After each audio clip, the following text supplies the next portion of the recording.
session to begin at noon. It'll give you a nice opportunity to see some of those member photos and posts that were shared this year, the top ones. As a reminder, you should have received an email that had the member packet in it.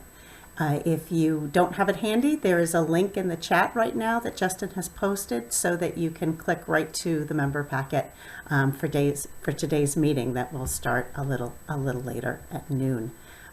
So again, I think we are closing in. It's good to see we have Lee Keat, John Donovan, John and Sandra Rashofsky, Jeffrey Levitt, Aline Buckholz. Wow, it says really terrific. The Dawsons, thanks so much for joining in. Terrific.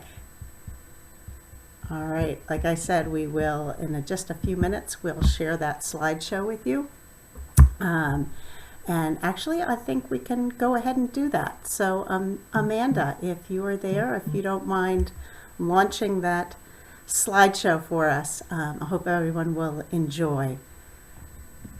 And we'll ask our panelists to turn off their cameras and mute for the moment.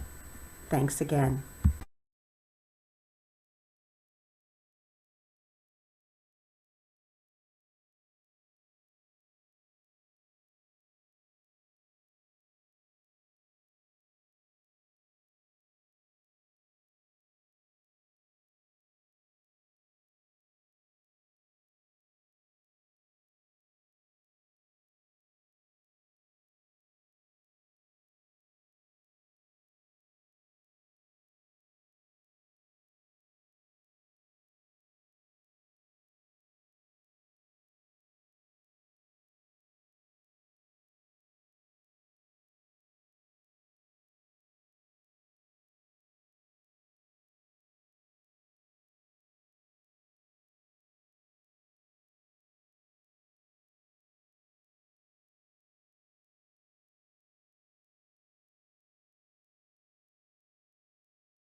Terrific. Thank you so much. I'm Debbie Pastor, the Director of Development, and thank you and welcome everyone.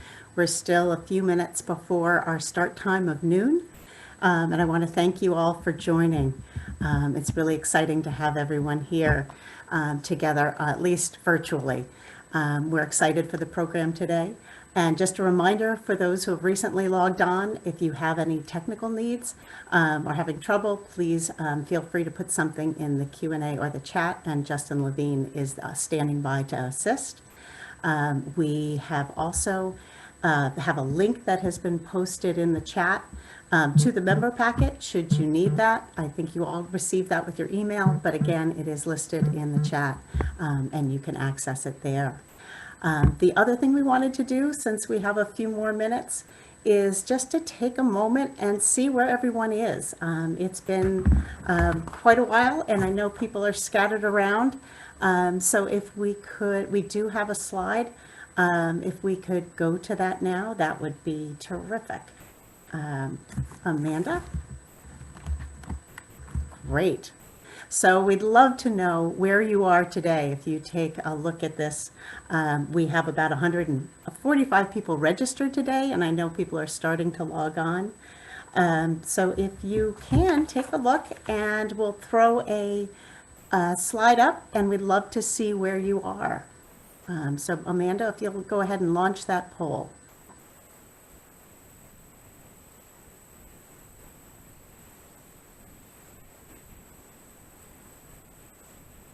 There we go.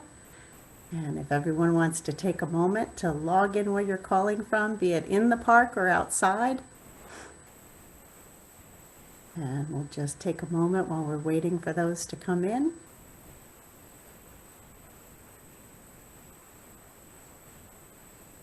Great.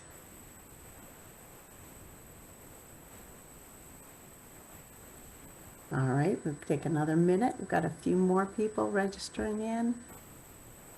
Give them a moment to add theirs. All right, it looks like we have almost everybody has cast their vote of where they are. Dubuque, Iowa. Oh my goodness. Wonderful. I'm glad you could join us virtually. All right, Amanda, why don't we go ahead and show the results of that poll so far. All right, unfortunately, it looks like a lot of you are outside of the Adirondacks. I hope that can be fixed soon, and we hope you can get back here soon and enjoy all that you're helping protect. It is clear that this year has been an incredible year, and we have seen people from all over the place. Sorry that people couldn't make it to the park. Some couldn't make it, and a lot did and stayed in the park over this past year. I want to thank you, everyone. The Adirondacks truly are a national treasure, and we thank you for adding your voice, strengthening our collective voice that we have to preserve the wildlands, air, and water, and proving that nature and communities can work in unity. There are challenges and work to do ahead, but we are excited to work with you on those. I'm taking a look. We've got a lot in Ohio. That's amazing. So thank you again. We've got someone has posted, thank you for representing Iowa. Yes, we do have members and advocates that are in all 50 states, plus the District of Columbia. I hope the Saltfords are logged in today. But again, thank you all so much. And I think we've got just about 3 minutes. So we'll take a moment, and actually I will go ahead and introduce our Executive Director, Willie Janeway. Willie. Debbie, thank you so much. Thanks to Amanda, the whole Adirondack Council team working behind the scenes to put this together, and it's fun watching the participant count. I think you can all see this on the bottom of your screen, ticking up as more and more people sign in. And as folks who are used to our Adirondack Council Forever Wild Day know, usually we're under a big tent somewhere in the Adirondacks. We have a couple hundred people. it's been a difficult year, but one of the benefits of shifting to a virtual Forever Wild Day is that it gives people who haven't always been able to participate in this in the past to be able to jump in and participate this way. So as much as we look forward to going forward to a new reality and resuming in-person events, we also are really glad we're able to use this technology, and we'll be looking for ways to continue to use this technology to complement in-person events, so you all can continue to participate and engage with us in the incredible work that we're all part of preserving the Adirondack Park. I look at this list of attendees, I'm tempted to start shouting out folks because I see so many names, a lot of people who I know, but I know I'm going to get in trouble with Debbie and the technical team if I start doing that, because that will set us way behind schedule. We have a number of exciting things in queue today for the next hour or so, some live appearances, some pre-recorded statements from folks, and we're looking forward to sharing all that with you shortly.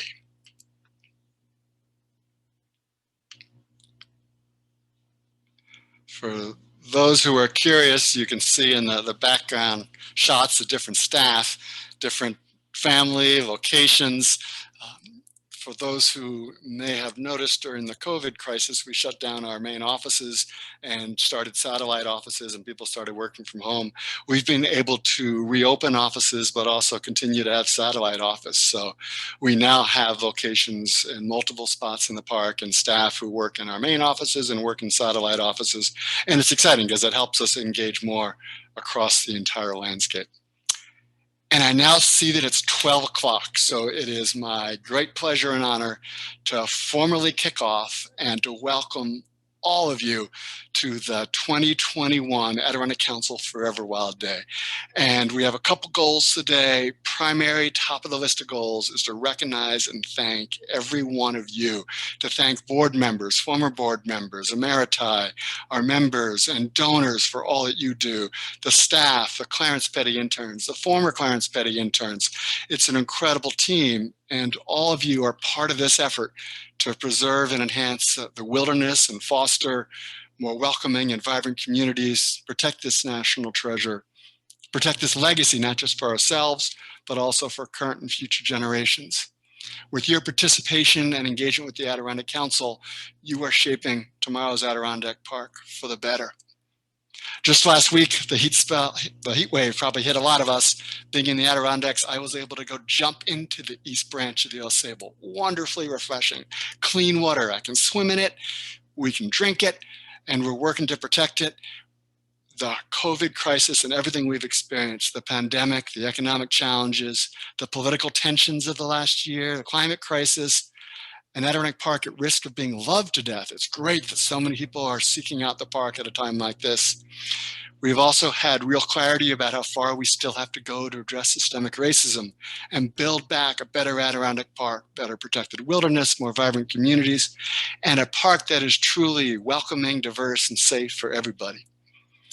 We've been stressed. We've been able to cool off if we're in the park, jumping into the river. Those of you who haven't been able to travel here can travel in your minds and think about the smell of balsam, the loons, the moose, the wilderness. But we've all been stressed. We've been tested this last year. But we have still managed to get through this. And we have achieved with you as full partners and with others some important successes that we'll be highlighting today. Looking forward, I am very optimistic, and our team is very hopeful of what we will together be able to do. As I mentioned earlier, the silver lining of this last year, if there was one, was that we could meet virtually, and that many of you who might not otherwise have been able to participate were able to join us in this venue. We will do more of these in the future, but we will also start this summer to have some smaller outings as a safe alternative. Keep an eye on the website, emails from our staff for more information on that. I see Barbara Glazer's name as one of many attendees. I want to give a special shout out to her, all the Clarence Petty interns, the Clarence Petty Intern Program. She is our honoree today. She will be receiving the Conservationist of the Year Award, or highest award. If we were in person and I could see you all simultaneously, I'd ask for a big round of applause to honor Barbara. We will hear more from her later, so stay tuned on that. I'm also excited to announce to you our expanded and talented staff team, your team, working with you and partners to find and implement solutions to address the challenges and seize the opportunities facing the park. The Adirondack Park is at a critical juncture right now. Let me introduce you to some of that Adirondack Council expanded staff team. Amanda, if you could put up some of the shots. Oh, Bandit, you're great, thank you. We have an operations and development team led by Debbie Pastor. You were just hearing from our Director of Development, Elaine Burke, Director of Operations, and a bunch of others, some who've been with us for years and others who are newer to our team. We have a conservation staff led by Megan Phillips, new to our team. We stole her from the governor's office. Thank you. Julia, Jackie, John Davis has joined us working on rewilding, Charlotte, Ryan, and many others in terms of volunteers. And of course, we have a government relations, communications, campaign team. Kevin Schlage, Director of Government Relations. John Sheehan, longstanding Director of Communications, also leads much of our federal effort. And Aaron Mayer, one of several new members of our team as the Director of an Adirondack Wilderness and Water Campaign. We have a great team here. You are key members of those teams. And today we'd like to share some of our successes. There's progress preserving wilderness, protecting clean water, both road salt and aquatic invasive species legislative victories in the last year. On climate change, a pivot and progress at the federal level, working with our federal partners, and also progress here in New York. We've been able to respond to requests regarding broadband and communication systems, and we've engaged and secured some progress on that. A lot more to do, as with everything. There's more funding for communities. One of the things the Council's been able to do is simultaneously work with a wide range of partners on looking ahead to the year 2050. How do we all help make sure the Adirondack Park realizes its true potential? So there's a Vision 2050 project that you'll hear more about later this year. If you vote in New York in 2022, because of the success in the last year, the legislature, the governor put on the ballot a Clean Water and Jobs Environmental Bond Act. You'll be able to vote for that if you vote in New York. There's a High Peaks Wilderness Overuse Working Group that we were part of along with the Mountain Club and others, a state-formed group, developed a number of recommendations that are now being implemented. Your Adirondack Council, your dollars are helping us partner with others to start implementing those recommendations and have a process to monitor progress as we go forward so adjustments can be made to make sure it works as well as possible. We want to preserve the wilderness and enhance access and improve the equity of that access. Primarily today, I want to celebrate you. The staff and I get to work day in, day out.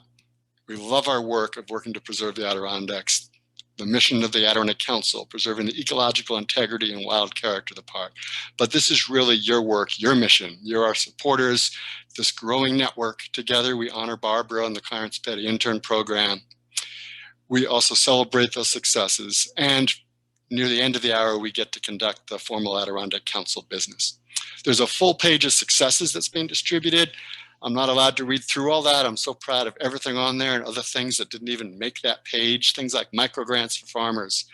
A shout out to Protect the Adirondacks for a victory in New York's highest court, defending Article 14, ensuring there's a way to maintain and have hiking trails and recreation while making sure the amount of cutting of the forever wild is maintained within the limits it should be. And the council was an amicus friend of the court on that.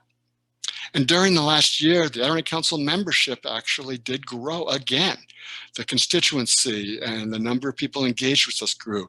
The number of funds and gifts entrusted to us so that we together can shape tomorrow's Adirondacks for the better are all at record levels. So we start the new fiscal year this month in a very good position because of you. Your Adirondack Council's on solid footing. You'll hear more about that later in the business part of the meeting. I want to pivot to two success stories, and I'm going to introduce two staff members to talk about that. First, I introduce Vice President for Conservation, Megan Phillips, and second, Government Relations Director, Kevin Schlad. Thank you, Megan. Thank you, Kevin. Over to you. Willie, thank you so much. In the last 12 months, the Adirondack Council and partners have made great strides to protect clean and healthy Adirondack water for current and future generations. The last year has been so challenging and makes our collective accomplishments a bit of welcome news. Clean water is truly the lifeblood of our Adirondack communities, supporting the park's incredible wild landscapes and a tourism industry that is essential to those who call the Adirondacks home. The park was created in the late 1800s to protect clean water in the Adirondacks for the benefit of all New Yorkers. Yet new threats exist that require us all to stay attentive and take swift action. We are pleased to share that the state has approved the Randy Preston Road Salt Reduction Act, establishing a task force to assess the impact of road salt pollution and develop a pilot program to test road salt reduction strategies. We expect the task force appointment to be announced soon. We are also celebrating a total investment of $4.4 billion in clean water infrastructure funding since 2015. Also, a new septic system white paper and expanded Adirondack Council staffing capacity dedicated to clean water protection. But the work of protecting clean and healthy Adirondack water requires constant vigilance. We keep a watchful eye out for continuing and emerging threats, such as aquatic invasive species, which upset the health of our aquatic ecosystems and reduce recreation and property values. Aquatic invasive species are very expensive and nearly impossible to eradicate once established in a body of water. We are so fortunate to have a robust aquatic invasive species inspection and decontamination program in the Adirondacks, but it is woefully underutilized by the voting public. The legislature responded to your letters and phone calls and the urging of the Adirondack Common Ground Alliance by passing legislation that will make aquatic invasive species inspections mandatory prior to entering Adirondack waters. If signed into law by the governor, boaters will be required to certify that their motorized watercraft are free of aquatic invasive species using one of two easy methods. First, boaters can stop at an inspection and decontamination station authorized by the Department of Environmental Conservation. At these stations, trained experts can quickly inspect and decontaminate the watercraft at no cost and certify the boat as free of aquatic invasive species. Second, boaters can self-certify that they have complied with the clean, drain, dry decontamination protocols. This self-certification process would be established by the Department of Environmental Conservation. Proof of a completed inspection may be issued in the form of a tamper-proof tag or some other device. Currently, 17 states have the authority to require inspections, and 14 states have the authority to require decontaminations. In New York, both Lake George and the town of Chester already have mandatory boat inspection and decontamination protocols. Most of our Adirondack water bodies are still free of aquatic invasive species, making this prudent legislation all the more timely. This legislation still awaits our governor's signature and will depend on your continued advocacy. Stay tuned for future calls to action as we urge the governor to sign this bill into law. With so much success in securing strengthened protections and greater funding for clean water, the promise of the next few years will likely hinge upon the capacity and intention of our state's environmental agencies to fund priority projects and provide leadership in the administration of clean water programs, such as the Aquatic Invasive Species Spread Prevention Program. For years, our state environmental agencies have made commendable efforts to do more with less. But at what point will they do less with less? From road salt to infrastructure funding to invasive species prevention legislation, your phone calls, your letters, and your continued financial support have made every bit of difference, and we're eternally grateful for that. Together, we have better protected the Adirondacks for current and future generations. Thanks, Kevin. More than 12 million people visit the Adirondacks each year, but that visitation is not spread equally across the park, and I'm not here to argue that it should be. I will, however, argue that sensitive ecological areas, such as the High Peaks Wilderness, are being impacted by a high degree of use and enjoyment by the public, and in some respects, that level of use is not sustainable. The DEC acknowledged the overuse problem by convening the High Peaks Advisory Group, a team of knowledgeable and committed stakeholders whose charge was to provide recommendations for a strategic planning framework to manage and protect the unique resources of the High Peaks, while also providing recreational opportunities for the public. In January 2021, after months of work, the group released their final report. I want to acknowledge and thank former Deputy Director Rocky Aguirre and the Council's Vision Project Director Julia Gorin for their contributions to those conversations and to the final product.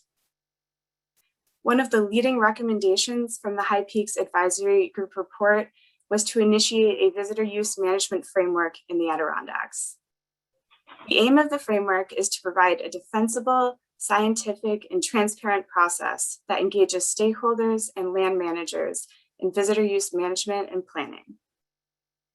It's a tool that guides managers, communities, and stakeholders along a path toward agreed upon goals, and it is key to sustainable management of lands experiencing record levels of use and preserving the world-class natural resources, recreation, and opportunities for solitude that these wild places have to offer.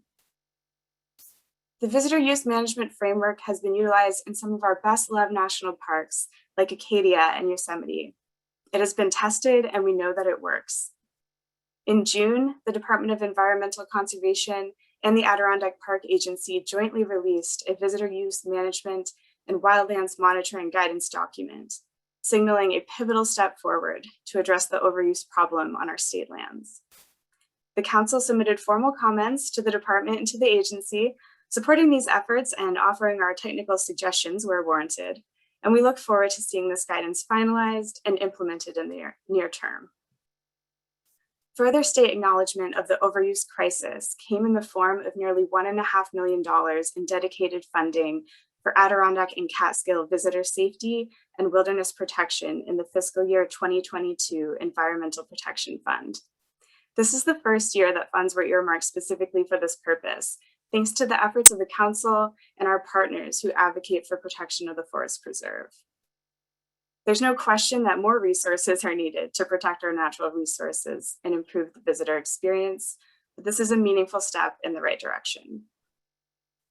Not only does the team at the council influence state policymakers and agency staff on behalf of the park, but we also spearhead objective scientific research to inform future management. And this summer, we've hired the consulting firm OTAC to help us collect data at popular trailheads, track encounters along trails, and count the number of visitors at one time on summits. We're seeking information about how visitors enter and move through the front and back country system. And with this data in hand, we'll be able to model what happens if we change the number of users or undertake specific management actions. While robust research and monitoring are both key components of a successful park, we still need more rangers, more planners, more educators, and other state agency staff to ensure sound and iterative management of our world-class wilderness. Last year, DEC Forest Rangers conducted 492 search and rescue missions, which constitutes nearly a 30% increase from 337 search and rescue missions in 2019. We were pleased to learn that an environmental conservation officer and forest ranger training academy will be offered in 2022, and we're optimistic that the state will commit additional resources to ensure sustainable use and enjoyment of our public lands while keeping everybody safe. We have an upcoming opportunity to fund significant capital investment in natural resources protection and climate change mitigation and adaptation with the $3 billion Environmental Bond Act. The Bond Act was first introduced by the governor in 2020 and reinvigorated by the legislature in the most recent session. It will appear on the ballot in November 2022, as Willie noted, and will be subject to approval by the electorate. So that's all of us. If approved, the Bond Act will provide critical funding for projects that protect New York's irreplaceable water resources, catalyze projects to improve education and recreational infrastructure to support an unparalleled wilderness experience, and ensure that New York communities have infrastructure that is resilient to the impacts of climate change while allowing species to move across the landscape. The council continues to support efforts to ensure that Bond Act monies benefit both communities and wilderness across the park. A report undertaken by Rebuild by Design indicated that the Bond Act could generate more than 65,000 good-paying jobs for New Yorkers. And here in the Adirondacks, we have ample opportunity to put people to work on behalf of clean water and wilderness. We're in the process of inventorying local needs to identify priority projects, and we'll first use this as an educational tool to garner voter support for the ballot measure, and eventually to ensure that a fair share of bond revenue flows into the blue line. The last Environmental Bond Act was approved in 1996, nearly 25 years ago.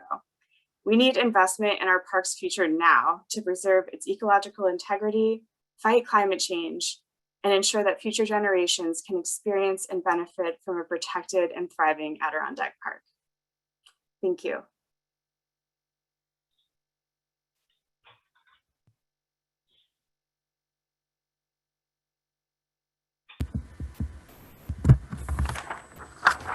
Great. Thank you so much, Megan and Kevin. We'd now like to take a little time for Q&A. So if anybody has some questions for Megan or Kevin, if you want to please put those in the question and answer or in the chat, that would be great.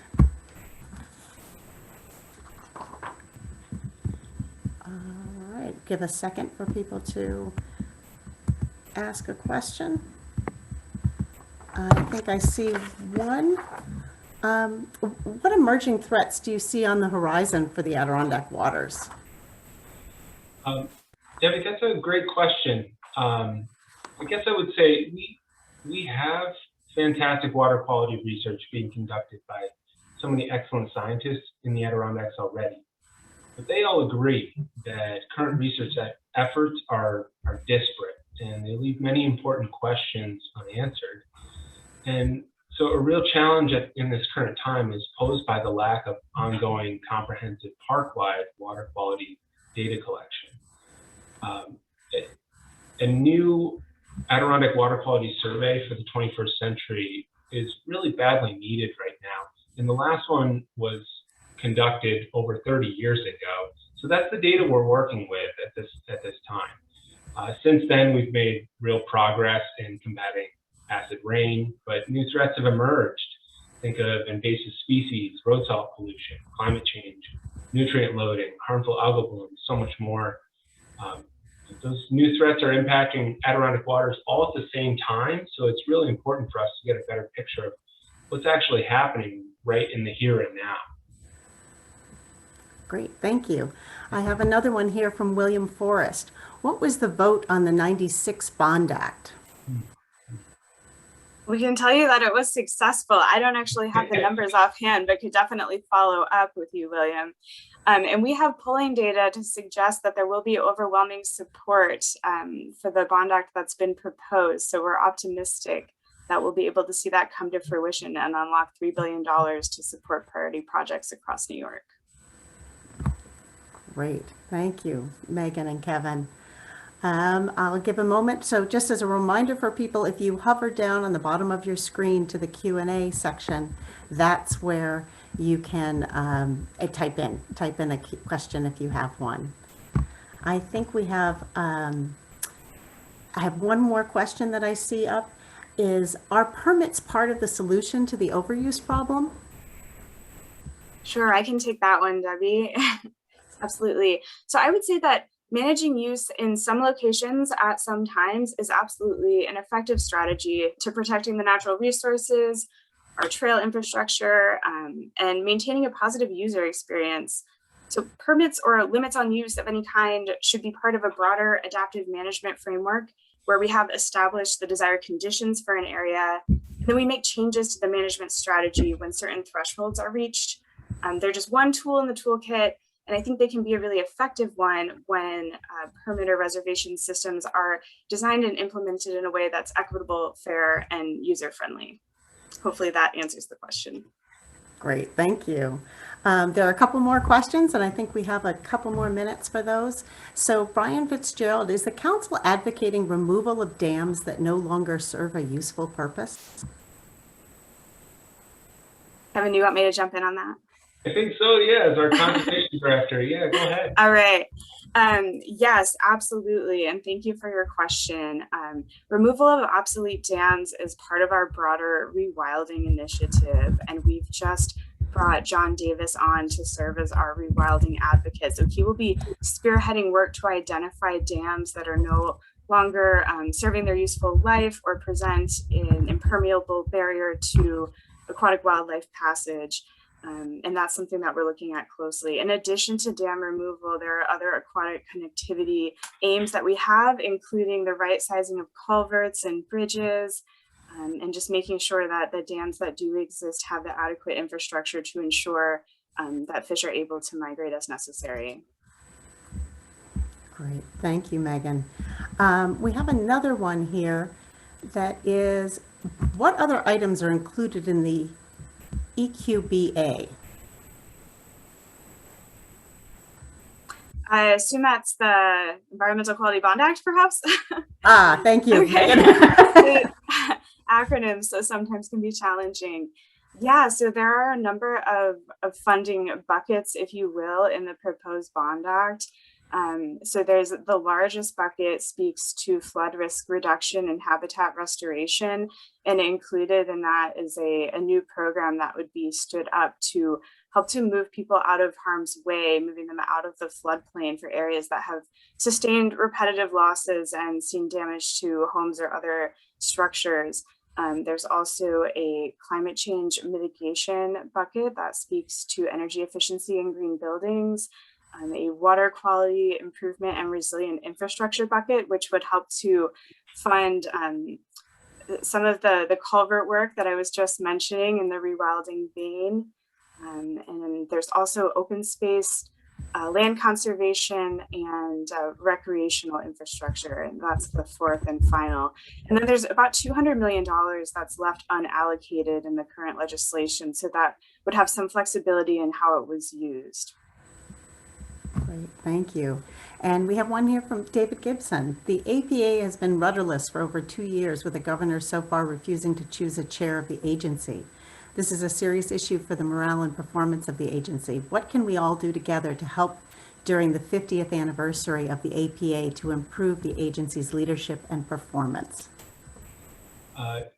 Excellent question from David, and he is, everybody knows he's one of our great leaders on reforming the park agency and protecting our Adirondack Park. So thank you, Dave, for that important question.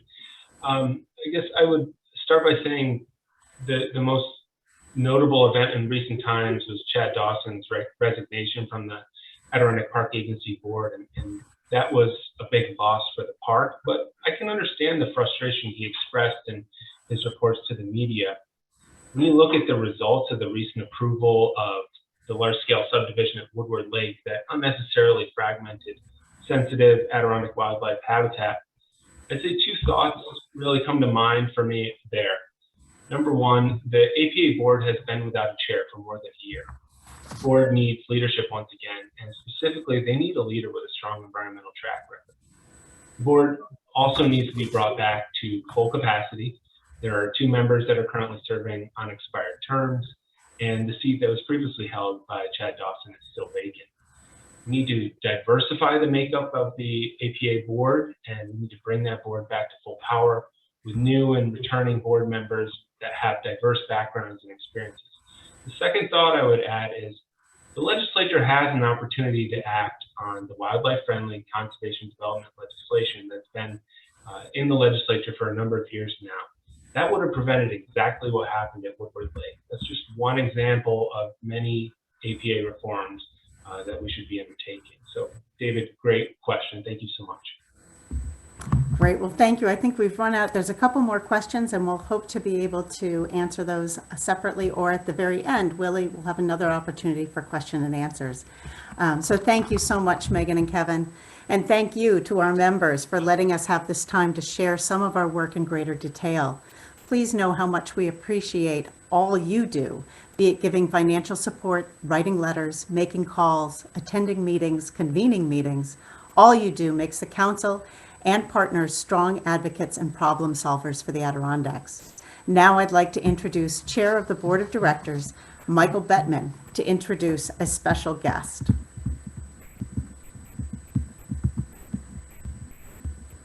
Thank you, Debbie.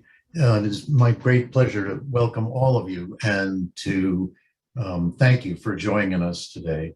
And it is also my great pleasure to introduce Lieutenant Governor Kathy Hochul. Lieutenant Governor Hochul is a former congressional representative from Western New York in her 3rd term as Lieutenant Governor of the state of New York, and is a longtime user and advocate for the Adirondack Park, as well as a longtime friend of the Adirondack Council.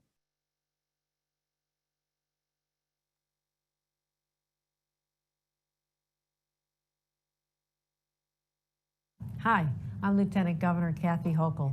I want to thank the Adirondack Council Chair, Dr. Michael Bettman, for the introduction. I also want to thank the Adirondack Council for the opportunity to address you on Forever Wild Day. I attended the last in-person gathering in 2019, and I truly look forward to seeing you in person this summer. The Adirondack Council has been a critical partner not only in preserving clean water and wilderness in our beloved Adirondack Mountains, but also as we invest in the North Country economy and build more vibrant communities. You know there's a special place in my heart for the Adirondacks, where my family came often and created unforgettable memories. And I did the same with my own children. I find any excuse to return to the place where the brown and gold signage reminds you that you're in a very different world. Whether it's whitewater rafting during the Adirondack Challenge, making a big catch during the Adirondack Fishing Challenge, or meeting with the various business and conservation groups to responsibly boost this beautiful region. I know that this past year has been extraordinarily difficult, but I'm proud that our commitment to the environment, outdoor recreation, and a greener, cleaner future have only grown stronger as we focus on our post-pandemic recovery. When the rest of the nation was closing down parks, we kept them open for New Yorkers who sought safe places for solace and exercise and relief from the pandemic. The Adirondacks became that place of healing and recovery. As we look to the future, we want to continue protecting our natural resources. That's why we committed $300 million to the Environmental Protection Fund, which includes funding for Adirondack wilderness protection. I also know that clean water is the lifeblood of many Adirondack communities, and I'm proud that we've dedicated $500,000 to clean water projects that will protect our streams, rivers, and lakes. As we turn the page on COVID, we're seeing economies realign and reset. That includes keeping that delicate balance between our natural communities and our man-made communities. Economic growth and vibrant downtowns must maintain harmony with our responsibility to protect the environment. Here in New York, we always look to the future. And with the harmful effects of climate change becoming more and more of a reality, that future must be green and clean. Our climate protection initiatives are nation-leading. New York has already led the way in building a green economy and will make the North Country a model region for innovative renewable energy projects. Just recently, we announced plans to convert the old Benson iron mines in St. Lawrence County into one of the largest solar projects in the Adirondack Park. That means hundreds of jobs that will help power thousands of homes. Finally, the pandemic has completely transformed our workplaces and the way we connect with one another. Whether it's remote education, telecommuting, telehealth, or otherwise, broadband holds great power and has become an essential service. And that's why we're committed to providing affordable broadband service to all New Yorkers in all corners of the state. Again, congratulations to Barbara Glazer, our Adirondack Conservationist of the Year, and my deep appreciation to Willie Janeway, my friends on the board, and all of you who share our love for what truly must be God's favorite place on earth, the Adirondacks.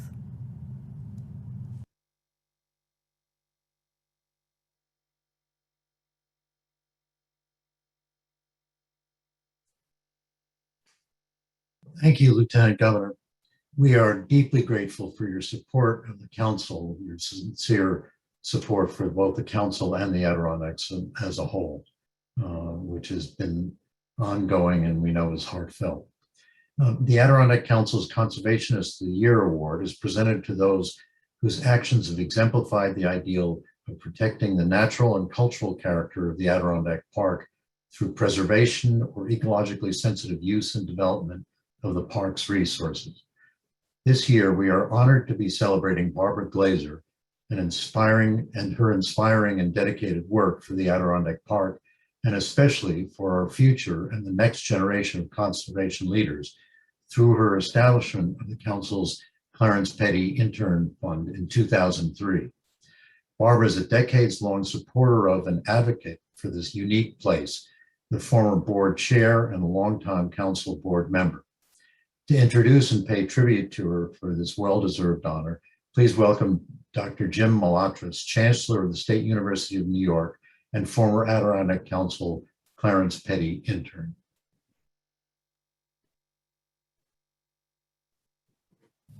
Hi, I'm Dr. Jim Malatras, Chancellor of the State University of New York. In 1999, I was an Adirondack Council Clarence Petty intern. Today, we honor Barbara Glazer and the Clarence Petty Intern Program. We congratulate Barbara on being awarded the 2021 Adirondack Conservationist of the Year Award at the 2021 Adirondack Council Virtual Forever Wild Day. Barbara's generous support and vision created a long-lasting program for young interns. We learned about environmental advocacy in honor of Clarence Petty's contributions to the protection of thousands of miles of rivers and millions of acres of wilderness. This has been and will continue to be an important building block for individuals, including myself. During my internship, I earned a modest stipend of $300 per week. Barbara was a board member at the time. My offer letter stated that I would be with the council, quote, during a very active period, including the close of the state legislative session and the launching of our campaign on acid rain, end quote. What I didn't know at the time was that Barbara's foundation provided the financial support for much of that campaign. We have come far with acid rain and clean water, the preservation of wilderness, and efforts to foster sustainable, vibrant communities. The Adirondack Park is a unique national treasure, a legacy we inherited over 100 years ago, and that we protect for future generations. Since my Adirondack Council internship, I've been fortunate to work with great environmental champions, such as Richard Brodsky, another recipient of the Conservationist of the Year Award, DEC Commissioner Joe Martens, Commissioner Basil Sagos, a truly remarkable commissioner, and our governor. I'm proud of the remarkable achievements I've been able to play a small role in for the governor, with the largest land purchase since the creation of the Forest Preserve, protecting and expanding the Environmental Protection Fund, the passage of the Climate Leadership and Community Protection Act, record investments in clean water and infrastructure, and so much more. Barbara, your passion for supporting the next generation of leaders is one to be applauded. Your 25 years on the Adirondack Council Board of Directors and your work of preservation and conservation at the National Historic Landmarks Great Camp Uncas and Great Camp Sagamore, where we had hoped to gather in person, are just a few of your many successes. This internship program has grown and expanded over the years and has inspired and trained close to 70 environmental leaders. So on behalf of all of them, I offer you my personal thanks and congratulations.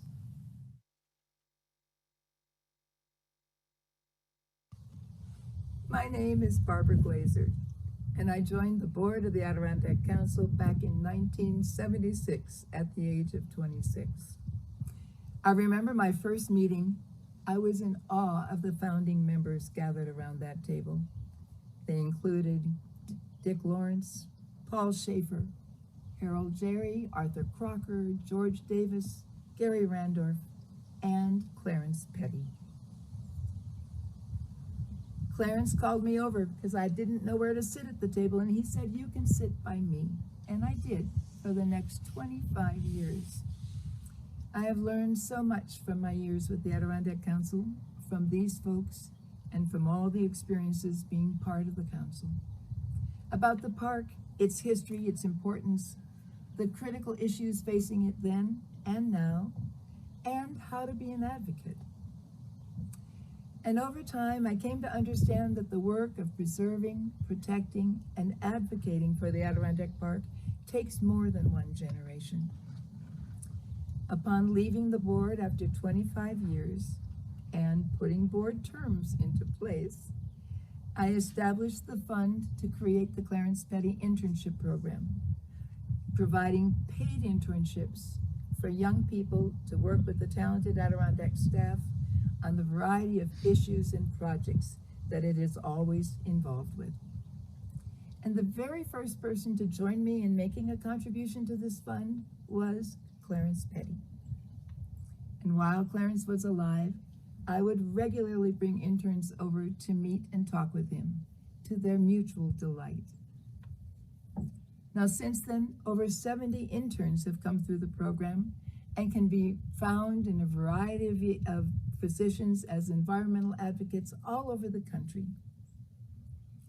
Clarence and I went on to jointly establish a similar fund at the Adirondack Nature Conservancy, and more recently, his son Ed and I have established a fund and a program at the Adirondack Land Trust. Now, I came from Minnesota in my 20s to the Adirondack Park, and have chosen all these years to make my home in and near the Adirondacks. In Minnesota, we jokingly say that we are a land of 10,000 lakes and 10,000 choirs, and I grew up singing in those choirs. I love being part of something bigger than myself. And in the Adirondacks, I have valued lending my voice to the larger chorus advocating for this magnificent park. And I want to urge every one of you to find your special place in the effort to support the work of the Adirondack Council. As a member and supporter, as a volunteer, by attending events such as this one, by respecting John Sheehan's action alerts in a timely fashion, by showing up at public hearings, or supporting special projects. And if you happen to be interested in supporting the Clarence Petty Internship Program, I want to invite you to do so even today. You could put a message in the chat to Willie indicating your interest. Now, the Adirondack Council is wanting to bring the endowment for the internship program up to $500,000 in order that the annual income from the fund can go on to help to underwrite more intern opportunities going forward. Now, the last we looked, we were $132,000 short. So the staff and Ed Petty and I have been working on this, and we have been securing some additional contributions. 4 of them I have right here. And I'm going to give these envelopes to Willie, and maybe at the end of the meeting, he might be able to share how we're doing with this challenge. I am now the age that Clarence Petty was when I first met him, and I am confident that there will be future generations of young Adirondack advocates prepared and committed to continue to champion and defend what Bill McKibben has called the Adirondacks, the wild island of hope. I want to thank the Adirondack Council for this award, and to the carver, Bob Padden, for this magnificent loon. The loon is not only the symbol for the Adirondacks and the Adirondack Council, but it is also the state bird of Minnesota and represents for me both the northern landscapes that I so love. Thank you.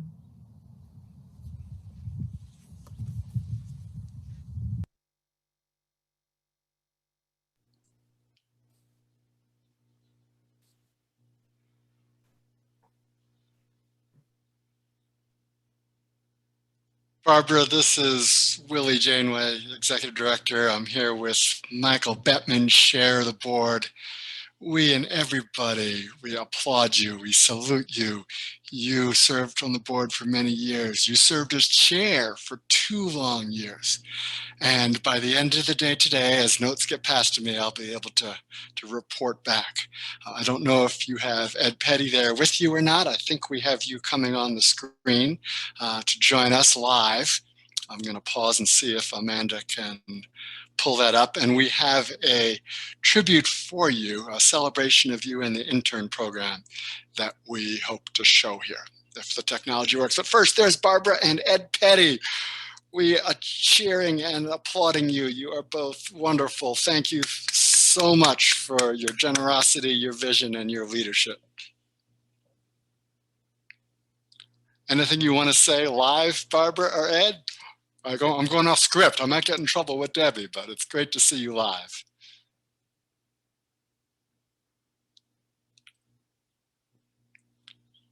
Barbara, we can't hear you, but thank you very much, and not everyone may be able to see you. So, Amanda, I believe you have a video we're going to get to see now. Thank you, Willie. We just figured out how to unmute. So here we are at Camp Uncas with Ed. We're sorry we can't all be there in person. It would have been more fun. But we were just delighted to be able to see everybody and to be able to do this via Zoom. So thank you very much. Thank you so much for both of you, all you've done, your leadership. You inspire all of us, and the Adirondacks are better protected because of you. Thank you for letting us embarrass you and present the full-sized hand-carved Adirondack loon as a symbol of Adirondack wilderness, and 70 plus interns, and now with a $500,000 endowment, assuming success, I'll have to count the numbers here and have it at the end of the meeting, that will ensure this program continues for many more generations. Amanda or Debbie?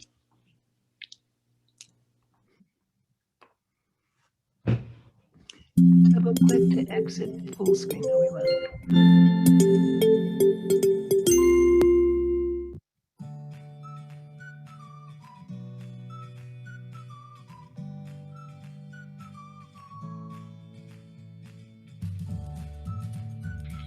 Barbara and Ed have not seen this ahead of Hi, time. Barbara and other video watchers. This is Billy Martin here at the Nature Conservancy's Boquet River Nature Preserve in Willsboro, New York. I'm here with my good friend and colleague, Aldo, doing some stewardship work. I was a Clarence Petty conservation intern in the fall of 2013. Since then, worked for a number of conservation organizations, but now with the Nature Conservancy in the Adirondacks as their conservation easement program coordinator. And without your support and my internship with the council, I do not think my life or work would have turned out as successfully as they have. And it's with profound gratitude and thanks I send this note to you, and congratulations on this much, much deserved award. Thank you. Hi, I'm Maria Leonardi. I was a 2008 intern and worked with Brian Halcyon researching sustainable development before it was cool, and helped organize the park's first Common Ground Alliance and wrote its first blueprint. This was a great experience because I was given the freedom to explore what really interested me and take responsibility for very meaningful projects, which gave me professional confidence in the future when I was often very young for a role or the only woman in a room, which happened quite often. Since then, I've worked with nonprofits, I got my MBA, I went into investment banking and ran a startup accelerator. I now work with founders and write about how remote work is transforming rural America. Thank you so much for your support of this program. I wouldn't be where I am today without it. Hi, Barbara. This is Kevin Schlatt, Director of Government Relations for the Adirondack Council. I interned with the Adirondack Council in 2009, following Gary Randorf and John Davis all over the Adirondack Park. It was in that time that I decided that I would like to dedicate my life's work to preserving the Adirondacks for current and future generations. Since then, I've been fortunate to come up through the ranks at the Adirondack Council, representing the Adirondacks in the halls of the New York State Capitol, advocating for stronger policies and better funding year in and year out. It is in large part due to your generosity and your stewardship of the Adirondacks. Thank you so much for your leadership, and congratulations on Conservationist of the Year. Hi, Barbara, coming to you from the beautiful Upper Saranac Lake. My name's Emily Schwartz, and I was an intern at the Adirondack Council the summer of 2019. I was a rising junior back then, and I focused on how climate change is impacting local farmers in the Adirondacks. And since then, I've created my thesis completely based off of my summer research, and I received high honors.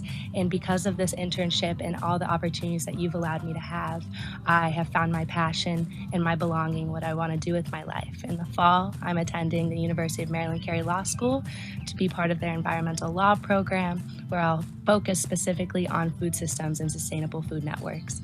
And I am just so thankful for you and everything that you've done to help me get to where I am today. My name is Ryan Nerp, and I was a Clarence Petty intern in the summer of 2020. I came on to help out with a recreational user experiences study to study overuse in the High Peaks. I've since stayed with the Adirondack Council as a conservation research associate, where much of my work focuses on state land and overuse in the High Peaks. On the weekends, as a longtime summit steward, I enjoy volunteering to help protect the Alpine Zone, New York's rarest ecosystem. Thank you, Barbara, for your gift, so environments like this can remain for generations to come. Hi, Barbara. My name is Julie McNamara, and I want to offer my sincere congratulations on an honor so very well deserved. I was an intern in 2006 and have been carrying the lessons learned with me ever since. From the park as living laboratory to the people at the Adirondack Council as incomparable mentors, I learned so much from their brilliant minds, their bright smiles, how to fight hard for what's right, and still how to hold space for open conversation throughout. I'm a senior analyst now with the Union of Concerned Scientists working on energy and climate policy and ever carrying with me those lessons learned, coupling science with advocacy in pursuit of the cause. Thank you for your generosity, your vision, and your commitment. I'm forever grateful for it. Hi, Barbara. My name is Noah Cadet. I was a Clarence Petty intern in 2014, 2015. Really appreciate your generosity in making that internship happen. It was a incredible opportunity for me to see how we facilitate institutional change in the state of New York. I've been living in DC. I want to become a lawyer, and I also see opportunities to take what I learned in that internship and really be the peace builder in the policy space I aim to be. Thank you, and congrats again on being Conservationist of the Year. Hi, Barbara. I'm Allison Stefanelli, the Clarence Petty Legislative Intern for the 2021 session. I want to say thank you for giving me and so many other young conservationists an opportunity to work for the Adirondack Council and learn from the amazing staff members. Being a part of the government relations team has broadened my perspective of what it means to advocate for the environment. Before becoming an intern in December of 2020, I thought I only wanted to work in conservation to protect species from extinction through wildlife rehabilitation or habitat restoration. But turns out I enjoyed using my knowledge to educate people about how important it is to conserve open space and clean water. I've become more motivated and committed to the preservation of the Adirondack Park than ever before. And congratulations on being the Conservationist of the Year and continuing to inspire young people like me. Thank you. Boy, that is really nice. I hope you're going to get a copy of these. I think we're on my. Yes, you are live, Barbara, and Ed, you are live. Thank you to these interns for sharing their gratitude for you. You're an incredible and special woman. Ed, your father was incredible. He teamed up with Barbara to start this, and then she made sure this was named in his honor. But you, Ed, have stepped up to help make sure that this program, you two both, it's great we have been successful, team. They are in tears. The future of the Adirondacks depends on us and future generations protecting this legacy. Others well before us did incredible work and gave us the opportunity to carry on. Barbara, Ed, your father, you have done way more than could be expected of anyone, and we thank you. We're not going to let you stop, though. There's still more to do.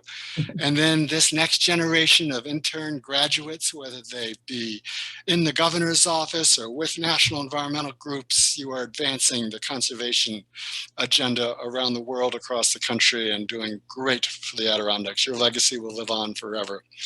Thank you so much. And now I'm supposed to get back to script and schedule and turn this over to Michael Bettman. And Michael, again, is chair of the Adirondack Council Board, and this is for the official Adirondack Council member meeting portion. Michael, to you. Barbara, wow, thank you.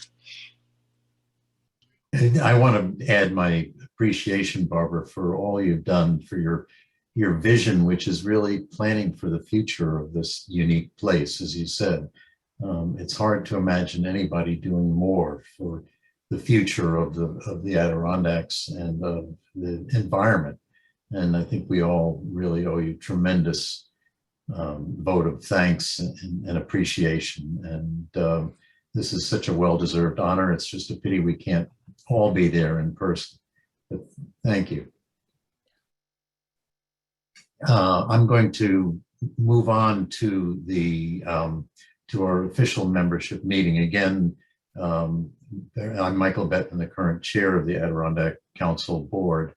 I'm very sorry we can't be meeting in person, but the flip side is that probably many of you who are not currently in the Adirondacks can join us for this meeting.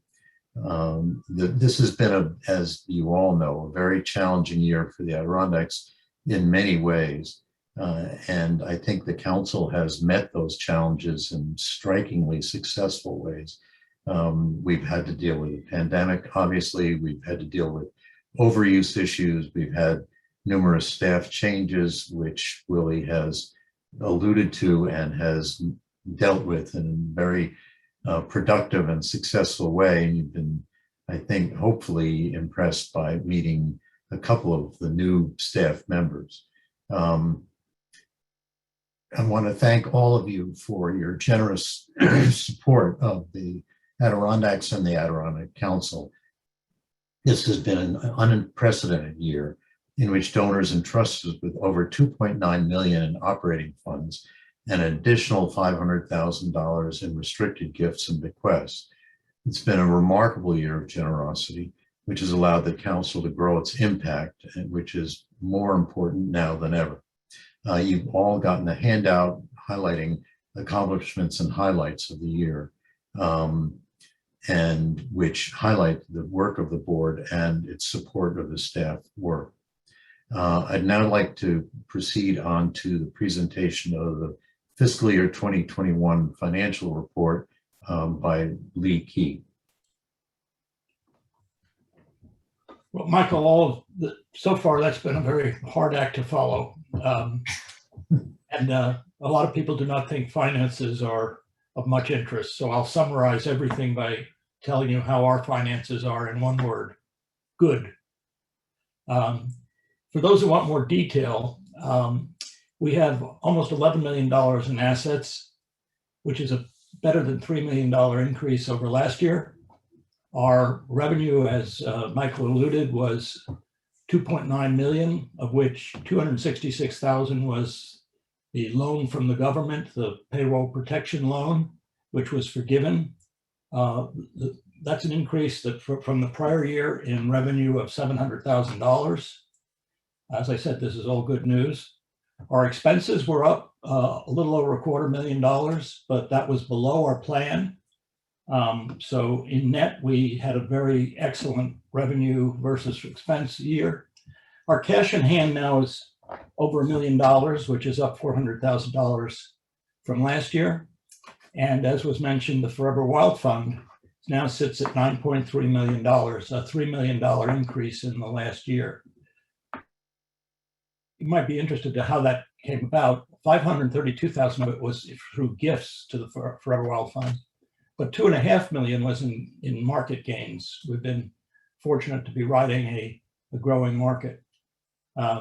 So having a fund that can respond to our needs, if we need it, can give us some income, and in an emergency can be used to defend Article 14 or any other major threats to the Adirondacks, was one of the goals we had when we asked to increase the Forever Wild Fund 8 years ago, a project that I was very honored to co-chair with John Ernst.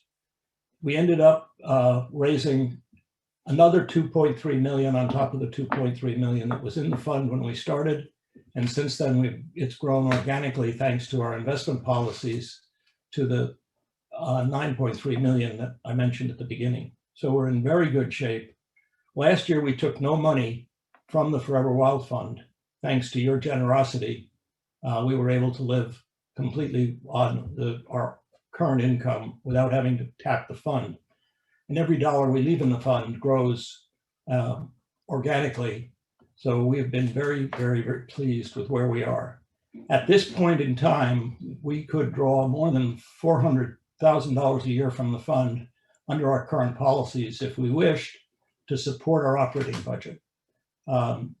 If you go back to that 1983 kickoff for Let's Build the Fund Up, we were taking out between $150,000 and $250,000 a year out of a $2.3 million fund. And the future was that we were going to exhaust the fund. Today, there's no chance we'll exhaust the fund. We'll continue to grow it organically. So for everybody who did back then, I said, our finances are good. I'll take any questions if you want to post them in the chat room. Thank you, Lee. Are there any questions for Lee? We'll have a chance for other questions later. I don't see any questions yet, Michael. Thank you so much, Lee. Okay. As Lee indicated, the council is financially in wonderful shape. Lest you all think we can rest on our laurels, the challenges expand to meet the available funds. And so we will continue to work very hard to both conserve the funds, to expand the funds, and to deal with all of the many challenges, short-term and long-term, that you are hopefully well aware of, to preserve this wonderful place. Having a quorum on the call, I would entertain a resolution to approve the minutes of our virtual July 11th, 2020 meeting, and to accept the 2021 financial report from Lee Key. And I will accept leave for moving this and thank Liza Cowan, Secretary of the Board, for seconding that. Amanda, can you launch a poll for people to approve the minutes and approve the financial report?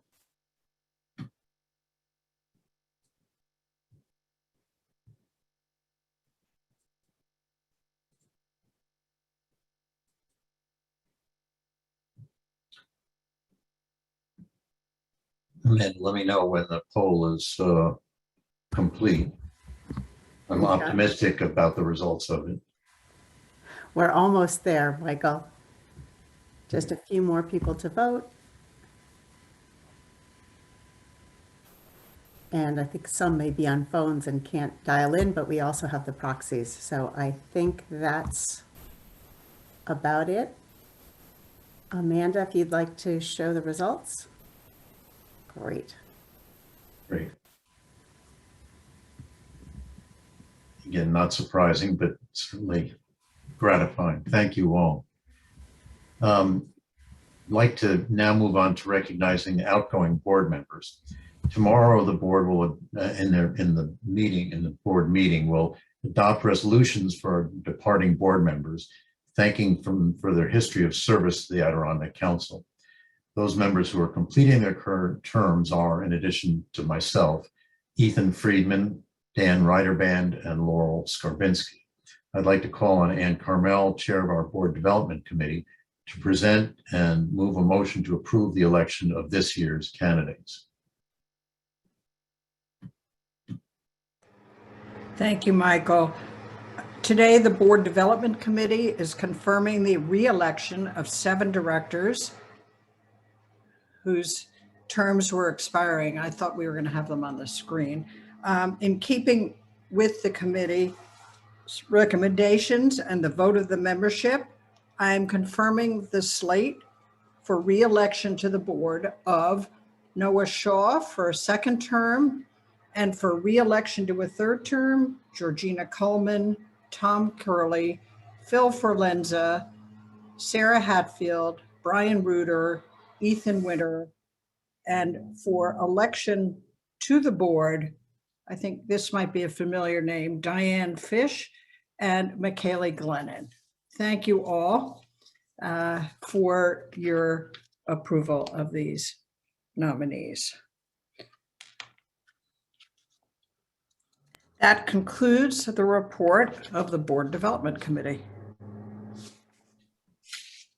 I'd like to thank all the nominees and ask for a motion to approve the election. I'll take that motion from Ann to approve the election of these candidates that have been put forward. It's been seconded by Liza Cowan, our secretary. Amanda, can you please send out the poll on the nominees for the board?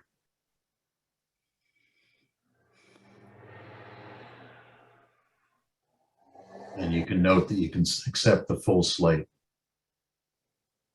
which we are, again, optimistic you all will do.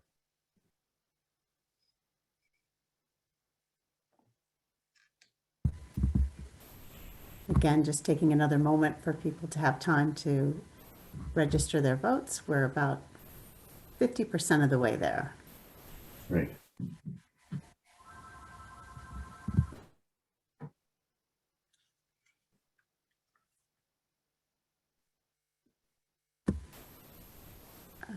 Okay. Amanda, I think we're pretty close. If you want to go ahead and list the results.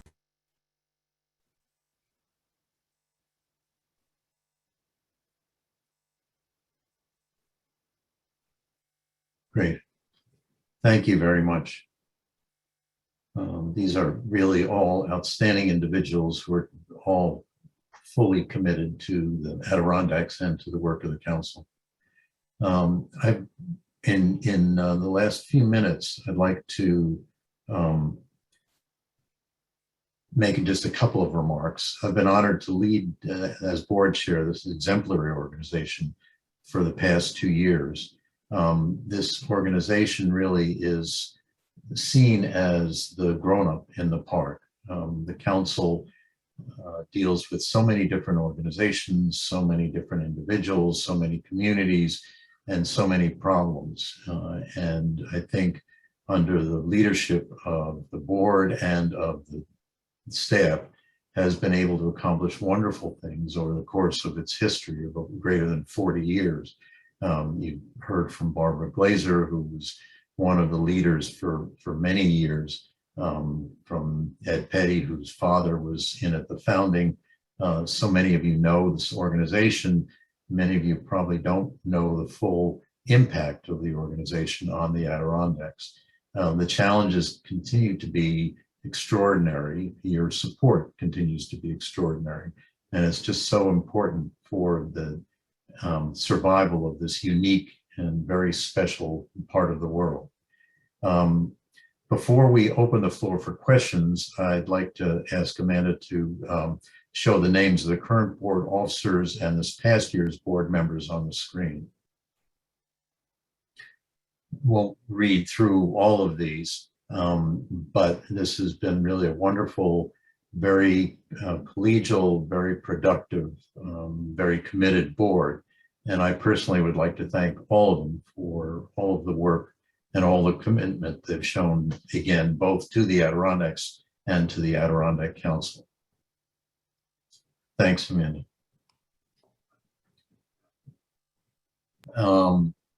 And now I would like to thank you all for attending. Hopefully we can all get together in person a year from now or sooner.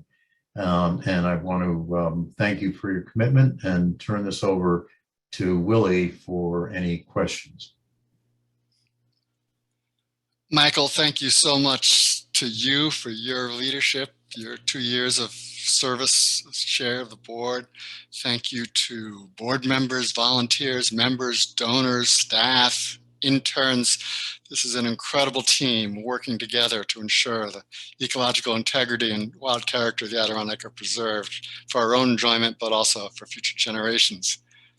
I also want to thank Lieutenant Governor Hochul for her appearance here with our virtual Forever Wild Day, and also former Clarence Petty intern Jim Malatras. Later there'll be a test to see who remembers how much he was paid for at that time before he moved on to bigger and better things. But once a friend of the Adirondacks, always a friend of the Adirondacks. Jim has continued to help in many ways, and it's appreciated. We also, again, and you can post questions in Q&A or in chat, and then we can work to answer those here as we close out the member meeting. But on behalf of everybody here, Barbara, we want to thank you. You're extraordinary. And I am getting numbers passed to me that tell me that we have not only met, but exceeded the goal with over $173,000 now received to add to the Clarence Petty Intern Fund. That will, when those pledges and cash are all in, push that fund beyond the goal of $500,000. So generating at a conservative $25,000 a year, that will cover 50% of the Clarence Petty Intern Program going forward, securing the long-term ability of us as a team to build off this great legacy of 70+ interns and engage many more to help build the next generation of conservation leaders. And these interns get to work on so many different projects, whether it be in Albany on conservation projects, are dealing with emerging opportunities like the Whitney Estate. So there is a lot there. I'm going to look for some questions and do my best to answer them or call in other staff to help out. Again, thank you all. Congratulations, Barbara. Debbie, if we can turn to questions now.